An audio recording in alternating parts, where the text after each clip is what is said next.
Konyo tuan nio mancali arang minang baka kohurang jiko dirang botara kababali arumanan kadang maimbau pulang.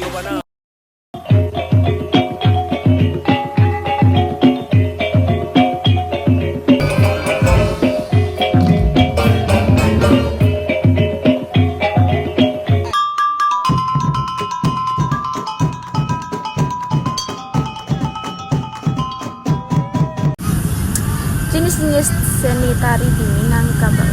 Tari merupakan salah contoh dari kekayaan budaya Indonesia karena setiap daerah mempunyai tarian tradisional yang berbeda. Salah satunya Sumatera Barat yang mempunyai bermacam-macam tari tradisional. Yang pertama yaitu tari Alang Babega Minangkabau. Tari yang berasal dari kata tuturan Alang Babega merupakan tarian tradisional Sumatera Barat khas Minangkabau yang dipengaruhi oleh suku Mentawai. Tarian ini melambangkan burung elang yang hidup di pohon lalu terbang tinggi, menaungi langit dengan mengepakkan sayapnya untuk mencari mangsa, kemudian menukik tajam dan membunuh mangsa. Yang kedua ada tari Ambek-Ambek Koto Anau. Tari Ambek-Ambek Koto Anau adalah tari yang berasal dari daerah Koto Anau, Lembang Jaya, Solok, Sumatera Barat. Tarian tersebut merupakan mimik dari anak-anak ketika mereka bermain, bergelut, atau bercanda, berpura-pura berkelahi. Tarian dilengkapi dengan menggunakan gerakan pencak silat atau merupakan olah gerak dan rasa sebagai satu bentuk materi permainan anak negari Minang. Yang ketiga, tari Barabah merupakan tarian tradisional Sumatera Barat yang menggunakan gerakan pencaksilat dengan iringan drum atau talempong. Tarian Barabah minimal dilakukan oleh 2 orang, yaitu laki-laki dan padusi. Peralatan yang diperlukan untuk tari Barabah adalah pakaian adat dan belati. Yang keempat, tari Galombang. Tari yang dilakukan oleh kelompok laki-laki Minang pada upacara penyambutan tamu khusus seperti ketua adat atau penghulu, guru silat, dan pengantin. Dalam bentuk 2 baris vertikal, tarian dilakukan oleh puluhan laki-laki. Posisi tarian ada yang menghadap kepada tamu saja dan ada pula yang 2 arah. Yang kelima, tari Indang Badindin Minangkabau. Tari Indang Badindin atau disebut Indang Minangkabau dipercaya Allah ada saja apek ke ampek baleh pada zaman penyebaran agama Islam di Sumatera Barat. Gerakan para penari dengan memukukkan badan sambil balutui bersama menjadi ciri khas dari Indang. Tari Indang Badindin dilakukan sebagai penghormatan kepada Allah dan terkenal di daerah Padang Pariaman. Tarian tradisional ini menggunakan rembana sebagai alat musik pengiringnya. Tari Indang umumnya dimainkan oleh ampek baleh hurang, 3 baleh penari, dan cie orang sebagai tukang zikir. 7 penari diantaranya adalah laki-laki yang kemudian disebut sebagai anak Indang, dan anak Indang akan dibimbing oleh guru yang disebut tukang zikir sebelumnya. Tari Indang. Yang keenam, kain Pasir Selatan atau Selendang Minang. Nama tari kain Pasir Selatan berasal dari nama lokasi tari tersebut. Tari itu di Salido Ketek, Kabupaten Pesisir Selatan, Sumatera Barat. Sebenarnya asal-usul asli dari tari iko adalah dari daerah Darek, namun lebih populer di pesisir selatan. Tari iko dapat dilakukan oleh 2 orang, yaitu penari dan pemusik. Tari tradisional Sumatera Barat iko diiringi oleh musik gendang. Alat yang digunakan adalah kain khusus yang berbentuk seperti selendang. Penari menggunakan kain tersebut dan memainkan selama menari. Yang ketujuh ada tari Kiek Gadi Minang yang merupakan kreasi dan tarian tradisional Sumatera Barat yang mengangkat unsur-unsur gerakan tarian tradisi Minang Tarian yang dilakukan kelompok ini menceritakan akan kesibukan gadis-gadis Minang pada waktu pagi hari ketika bersiap-siap melakukan aktivitas dan menuju masaji. Yang ke-8 ada tari lilin. Tari lilin merupakan sebuah tarian di mana penarinya membawa lilin lalu menari dengan iringan musik yang diberikan oleh pemusik. Tarian ini sangat identik dengan cerita rakyat Minang yang menjadi asal-usul dari tari lilin. Ceritanya mengisahkan seorang gadis yang mengalami permasalahan ketika tinggal oleh kekasihnya. Sehingga kehilangan cincin tunangannya, gadis tersebut menggunakan lilin yang tempatnya pada piring untuk mencari cincin tersebut. Gerakannya yang menggemulai dan indah ketika mencari cincin menjadi sumber asal-usul tari lilin. Selanjutnya, tari panen. Tarian yang dilakukan masyarakat Minang untuk menyambut panen padi. Gerakan-gerakan dalam tarian iko adalah gerakan yang dilakukan para petani ketika mereka mencangkul, membajak, dan memanen padi mereka. Tari Pasambahan. Tarian tradisional iko dilakukan khusus sebagai suatu acara penyambutan kepada tamu yang penting berasal dari Jawa. Contoh situasi lainnya di mana tari iko dilakukan adalah ketika pengantin pria datang ke rumah pengantin wanita. Keunikan dari tarian tradisional Pasambahan adalah alat yang digunakan dalam tariannya, yaitu alat bernama carano. Alat bernama carano adalah alat yang terbuat dari tembaga yang dibentuk menyerupai sebuah mangkok. Carano akan menampung berbagai macam sesajian. Contohnya adalah sirih, rokok, dan barang lainnya yang akan diberikan kepada tamu, yaitu pengantin pria dan keluarganya. Tarian tradisional Pasambahan tidak hanya dilakukan untuk menyambut tamu, tapi juga ditampilkan pada ajang seperti pentas seni payung. Tarian tradisional dari Sumatera Barat yang dilakukan sebagai ungkapan kasih sayang kepada seorang kekasih. Payung dalam tari payung menjadi lambang perlindungan terhadap kekasihnya. Tari payung sering dilakukan secara berpasang-pasangan karena unsurnya yang romantis. Alat iko selain payung adalah selendang yang dapat dipakai wanita, sedangkan payung dipakai pria. Tari payung pada umumnya dibawakan dengan musik dinamis untuk memeriahkan acara seperti pesta, pameran, dan lain sebagainya. Tari payung mempunyai pola irama pertama, kedua, ketiga, dan keempat. Pola tersebut dijadikan dasar dari gerakan tarian. Selanjutnya tari piring. Tari piring, tarian yang paling sering dijumpai di pentas bertaraf nasional dan internasional. Iko berasal dari budaya Minangkabau. Eksis dari sekitar 800 tahun yang lalu. Tari iko berkembang hingga kini. Tari piring pada awalnya dilakukan dengan tujuan sebagai ungkapan rasa syukur rakyat kepada dewa-dewa dengan hidangan berupa makanan lezat yang diberikan oleh gadis-gadis ranca. Setelah berkembangnya zaman, tari piring itu lebih sering digunakan untuk sebagai pesambutan kepada petinggi atau pejabat dan acara. Selanjutnya tari piring kubu durian Padang. Tari piring kubu durian Padang itu mempunyai sedikit perbedaan dengan tari piring pada umumnya. Tari piring kubu durian Padang berasal dari Padang, Sumatera Barat. Tarian itu diiringi oleh alat musik khas yaitu talempong, sebuah alat musik mirip gong. Perbedaan talempong dan gong adalah ukurannya yang ketek dan gong ukurannya yang ketek dan diletakkan di atas wadahnya. Tari rantak. Tari rantak di Minangkabau itu merupakan tarian yang berasal dari Minangkabau yang memiliki gerakan dengan dinamis dan gerakannya juga terinspirasi dari pencak silat. Tarian itu merupakan salah satu tarian yang mengedepankan dan menegaskan ketajaman gerakan si penari.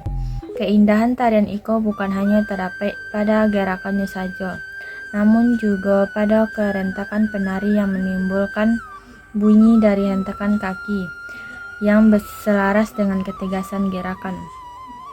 Tari rantak itu biasanya ditarikan oleh beberapa orang laki-laki dan perempuan dengan menggunakan pakaian berwarna merah serat emas dengan dikombinasikan dengan pakaian yang berwarna cerah.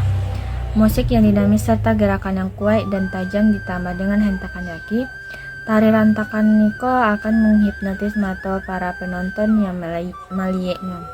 Selanjutnya, randai.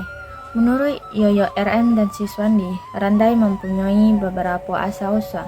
Ada yang berpendapat bahwa randai berasal dari bahasa Arab Rayan. Selanjutnya, randai. Menurut Yoyo RM dan Siswandi, randai mempunyai beberapa asal-usul. Ada yang berpendapat bahwa randai berasal dari bahasa Arab Rayan lidai atau berasal dari kata dai. Sabuan untuk pendakwah tarik Nasabandiyah. Pendapat lain adalah randai berasal dari kata handai yang berarti keakraban, keintiman dan keramahan dalam bahasa Minangkabau. Randai merupakan hasil perpaduan kaba dan silek yang dipersatukan dengan gerakan dan syair gurindam yang indah. Kaba dan silek merupakan bahasa Minangkabau. Kaba berarti kabar atau berita yang disampaikan oleh para pengelana. Kaba dapat mencakup berita mengenai ilmu, moral, dan agama. Silek berhubungan erat dengan keahlian seseorang dalam silek dan bela diri. Karim Halim, penulis literatur, mengutarakan bahwa randai lebih diutamakan untuk pesan moral daripada hiburan. Menurut penelitiannya, dokumentasi randai ditemukan pertama kali pada tahun 1930-an. Karim Halim menuliskan di artikelnya Sandiwara Randai atau Randai Teater bahwa randai dilakukan secara langsung di pedesaan di mana suasana sangat tenang dan diiringi musik seperti keroncong.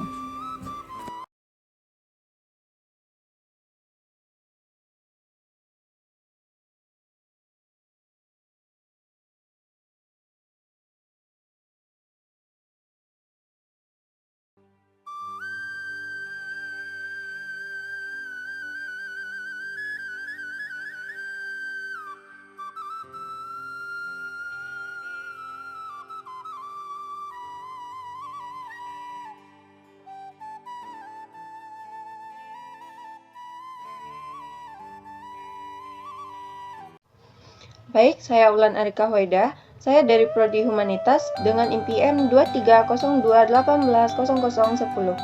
Di sini saya akan menjelaskan tentang jenis seni musik di Minangkabau. Yang pertama ada saluang. Saluang adalah alat musik tradisional yang terbuat dari bambu tipih atau talang. Panjangnya kira-kira 40-60 cm. Alat ko punya ampe lubang yang memainkannya dengan cara diambui. Teknik pernapasan yang digunakan disebut dengan menyisih angok. Makna bentuknya yaitu bentuk saluang yang sederhana mencerminkan sifat rendah hati dan kesederhanaan masyarakat Minangkabau. Lagu-lagu saluang biasanya menyampaikan kisah hidup, nasihat atau keluh kesah yang menunjukkan kepekaan sosial dan nilai edukasi. Yang fungsinya adalah menghibur rakyat. Yang kedua ada talempong. Talempong adalah alat musik yang dipukul berbentuk gong kaciak yang terbuat dari kuningan atau kayu. Talempong dimainkan jo cara bakalompok atau wacok digunakan untuk mengiringi tari-tarian atau prosesi adat. Makna bentukannya yaitu susunan nada dalam talempong melambangkan harmoni dan kebersamaan. Nilai yang penting dalam kehidupan masyarakat Minangkabau. Talempong biasanya dimainkan jo bersama-sama oleh beberapa pemain yang melambangkan kerjasama dan solidaritas. Fungsinya sebagai mengiringi upacara adat, misalnya pernikahan, pengangkatan pangulu, dan prosesi adat lainnya. Sebagai iringan tari tradisional, misalnya tari piring. Yang ketiga ada gandang tabui. Gandang tabui adalah alat musik perkusi yang dimainkan dalam tradisi tabui di Pariaman. Upacara untuk memperingati Asyura, alat itu menyerupai drum besar yang dipukul dengan irama khas. Maknanya yaitu tabui sendiri adalah simbol peringatan tragedi Karbala, sehingga bunyi gandang tabui melambangkan duka dan semangat perjuangan. Bentuk gandang yang gadang dan suara yang lantang mencerminkan kekuatan dan keteguhan iman. Fungsinya sebagai pengiring prosesi tabui, memperkuat suasana emosional dalam ritual.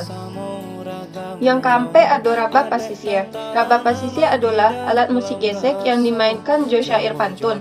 Jenis iko berkembang di daerah pasisya Minangkabau, misalnya Pariaman dan pasisya Selatan.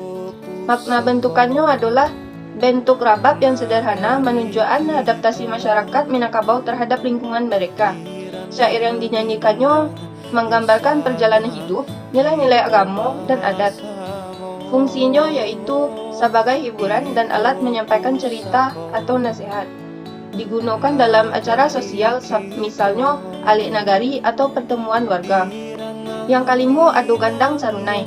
Gandang sarunai ko yaitu perpaduan antara alat musik, persekusi atau gandang, dan seruling bambu atau sarunai.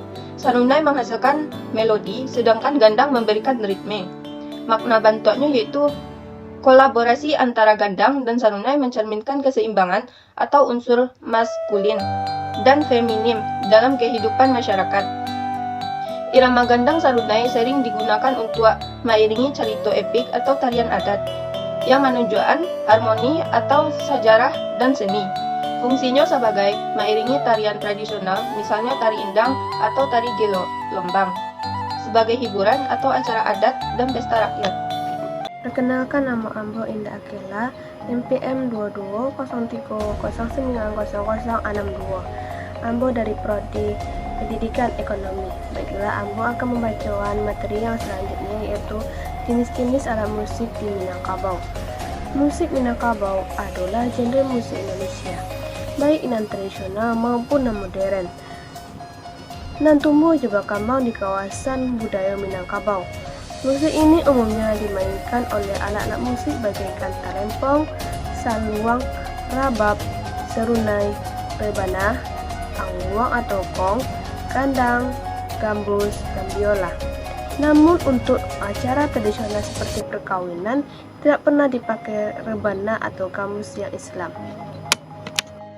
Kalau dicalik ke belakang, awal musik Minang pakai musik rakyat pribumi Minang, termasuk lagu daerah, jodari, minyak, muyang, musik ketua, musik ansambel, kota Lipong.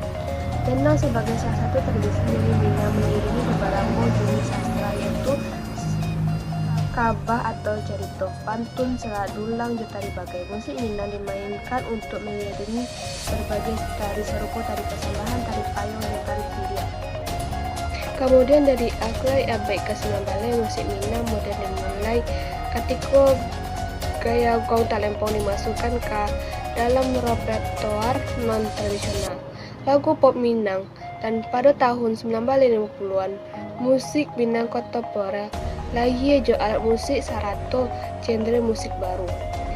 Jo perkembangan teknologi elektronik sekitar sesudah tahun 1950-an, pengarah suara, gitar listrik, dan bahkan perkembangan keyboard mulai diperkenalkan. Dan indah kalah pentingnya adalah perkembangan industri perekaman sejak tahun 1951. Daerah irama Jolakantan dan khususnya kemudian beberapa labar rekaman di Sumatera Barat. Ada beberapa alat musik tradisional, yaitu yang pertama saluang. Saluang adalah alat musik tradisional khas Minangkabau, Sumatera Barat. Alat musik tiup kayu ko terbuat dari buluh tipi atau talang, di mana masyarakat Minangkabau percaya bahwa bahan yang paling rancak untuk membuat saluang berasal dari talang untuk mengeringkan kain atau talang dan tak dapat melayang di sungai-sungai. Dalam kelompok alat musik ko adalah suliang, tapi ini hanya punya 4 lubang. Panjang saluang lebih kurang 40 sampai 60 cm, ke diameter 3 sampai 4 cm. Talang juga digunakan untuk membuat lamang, yaitu kue baris katan tradisional Minangkabau. Instrumen ko dapat menghasilkan suara secara mengambil di sudut-sudut tapi atau rongga ateh. Jadi sesuai jo prinsip fisika akustik, pukulan yang keluar dari mulut atau akan bergetar di dinding dalam ruangan sehingga menghasilkan bunyi. Saluang disesuaikan jo beberapa lubang, biasanya ada ampe lubang. Yang kedua, bansi atau saruna minang. Pilihan bansi atau minang nan balubang tujuh atau sarupo alat perekam. Bentuk pendek, Sarato dapat memainkan lagu tradisional dan modern karena mempunyai nada nan baku atau diatonik. Ukuran bansi sekitar 33,5 sampai 36 cm. Diameter antara 2,5 sampai 3 cm. Bansi juga terbuat dari talang atau buluh tipi atau sari, sejenis buluh nan ketek atau tipi. Alat musik gong cukup susah dimainkan. Selain panjang dan susah dijangkau, dek jari susah pula untuk diambui. Yang ketiga, pupuk batang padi. Pupuk batang padi adalah alat musik tradisional kota buat dari batang padi. Pada ujung segmen batang dibuat lidah. Jika diambui akan menghasilkan celah sehingga menghasilkan bunyi. Sementara di ujungnya dibungkui jo daun karambia dan sarupo jo trompet. Suaranya mengeretek dan nadanya dihasilkan jo bermain jo jari-jari. Pada kampuan daun karambia. Kini pas menjelang tahun baru, ada trompet tahun baru nan mirip jo alat musiko. Bedanya kini pakai plastik dan tutik mulutnya pakai kardus dan berwarna ameh. Assalamualaikum warahmatullahi wabarakatuh. Perkenalkan, saya Fajri Agustin Abil DK dari program studi pendidikan ekonomi dengan NPM 2203090070. Di sini saya akan melanjutkan materi ini, yaitu yang keenam adalah talempong. Di Jawa disebut bonang, yaitu bebantu agung ketek yang dilaptaan data dan tabuik dari kuningan. Namun juga ada yang tabuik dari kayunan batu. Biasanya talempong dipakai mengiringi tari piriang, di mana penari membunyikan piriang sama cincin dan saling bersautan. Usunan nada adalah dimulai dengan do dan diakhiri dengan si. Cara memainkannya seperti marimba atau kempul dengan nada ganda tangan kanan dan tangan kiri. Yang ketujuh adalah rabab Minang atau rebab Minang. Rabab berasal dari dunia Arab. Sebagai rebab juga terdapat wilayah lainnya seperti Delhi, Sunda, Jawa, dan lain-lain. Rabab Minang sangat unik, selain digesek juga ada semembran suaranya di bawah bright, sehingga mempunyai efek lain. Sifat unik iko menyebabkan cara mengisik juga sulit. Badan rabab iko tabuik dari batu karambia. Yang kedelapan adalah aguang, gong Minang. Istilah gong dalam bahasa Minang adalah aguang. Bantuannya sama dengan yang ada di daerah lain seperti Melayu, Sunda, Jawa, dan lain-lain. Gong biasanya bersifat pukulan pertama, ketiga, dan penutup. Sedangkan gong ketek pada pukulan kedua dan keempat. Kemudian juga ada variasi sesuai sama ratanya. Yang kesembilan adalah gandang, gandang Minang. Istilah gendang dalam bahasa Minang adalah gandang. Bentuknya sama dengan di daerah lainnya seperti Melayu, Sunda, dan Jawa, dan lain-lain.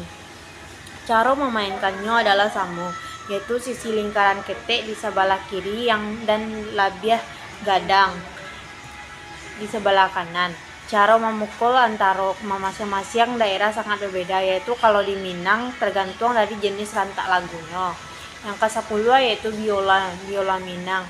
Alat musik iko biola kemudian juga menjadi alat musik tradisional Minang dengan beberapa modifikasi sesuai sama tradisional Minang. Seperti rabala dan rabab dare. Contohnya rabab pesisir selatan adalah salah satu permainan rabab yang terkenal di Sumatera Barat, dengan pemain rababnya yang terkenal adalah Hasan Basri. Dan yang terakhir adalah pupuk tanduk. Alat musik iko dibuat dari tanduk kabel dan di bagian ujungnya dipotong data untuk mengambui. Bentuknya mengkilek dan hitam barasia. Tidak berfungsi sebagai alat pengiring nyanyi atau tari, jadi sebagai peluit tanpa lubang sehingga hanya nada tunggal. Dahulu digunakan untuk aba-aba pada masyarakat, misalnya pemberitaan saat subuh dan maghrib, atau ada pengumuman dari pemuka kampung. Baik, itulah yang dapat saya sampaikan.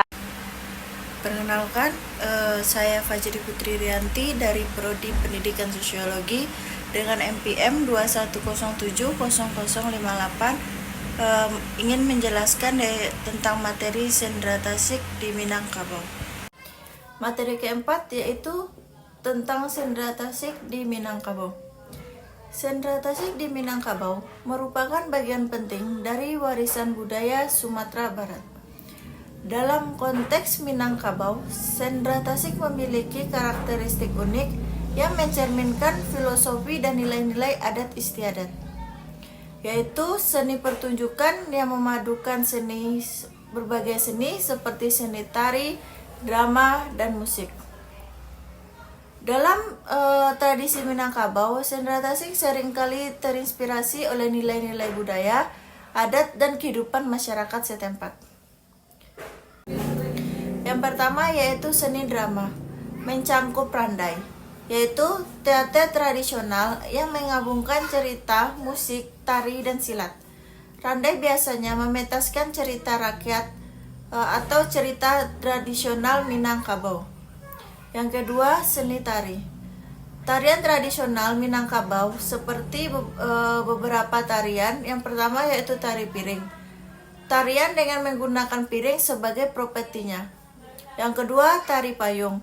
Menampilkan keindahan gerak dengan menggunakan properti payung. Yang ketiga, tari gelombang. Tari penyambutan tamu kehormatan. Dan yang terakhir, tari persembahan, yaitu tarian yang menggambarkan adat dan sopan santun. Yang ketiga yaitu seni musik. Alat musik tradisional yang digunakan yaitu yang pertama talempong. Talempong yaitu alat musik pukul yang berbentuk gong kecil. Yang kedua saluang, yaitu alat musik yang ditiup dari bambu. Yang ketiga rabab, yaitu alat musik gesek tradisional. Dan yang terakhir gandang, berbagai jenis gandang. Yang keempat yaitu pesan adat dan moral. Sendera Tasik Minangkabau biasanya memiliki tujuan yaitu yang mendidik, menyampaikan pesan adat, dan mengajarkan nilai-nilai seperti gotong royong, hormat kepada orang tua, dan hubungan harmonis antara alam. Dalam pendidikan formal, sendera Tasik di Minangkabau diajarkan di berbagai institusi pendidikan termasuk sekolah dan perguruan tinggi. Program ini bertujuan untuk melestarikan dan mengembangkan seni tradisional Minangkabau sambil mengintegrasinya dengan perkembangan modern. Karakteristik khusus sendera Tasik Minangkabau. Yang pertama, gerakan yang dinamis dan energik. Yang kedua, filosofi alam, tak kambang jadi guru, yang artinya alam sebagai guru. Yang ketiga, penggunaan pantun dan petata petitih. Yang keempat, unsur silat dalam gerak tari. Dan yang terakhir, nilai-nilai adat dan agama yang kuat. Sendera Tasik di Minangkabau adalah seni pertunjukan yang memadukan seni-seni tari, drama, dan musik. Dalam tradisi Minangkabau, sendera Tasik seringkali terinspirasi oleh nilai-nilai budaya, adat, dan kehidupan masyarakat setempat.